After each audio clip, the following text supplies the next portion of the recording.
Hillary had somehow come across my music. I had a few songs on MySpace, literally the first songs I'd really ever written. And she was a fan of my brother, Josh Kelley.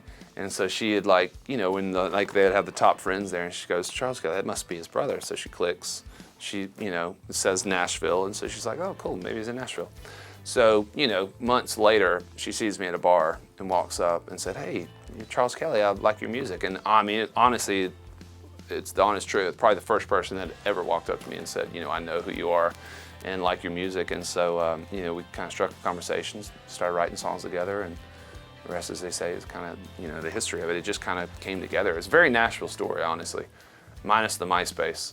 But, you meet someone in a bar and ask them to write, and I thought I would get a date out of it, and there you go. I think about it all the time, about what would have happened if I had not been in that bar that day and met Hillary. I mean, there's no telling. I probably would have just become a songwriter.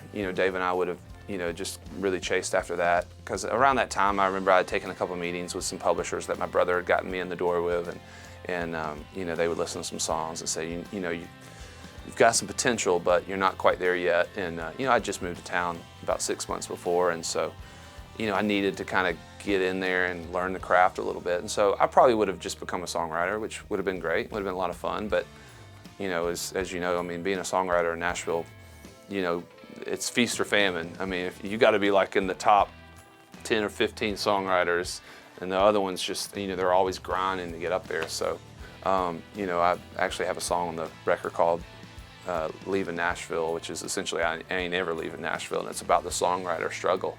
One day you're the king, next you're not, and it's a very inside kind of a song, but it was one that spoke to me, even just as an artist, about that the music business is such a, it's like they build you up, they bring you back down, they build you up, bring you back down, and they never want you to get too used to being anywhere, and it's a interesting business.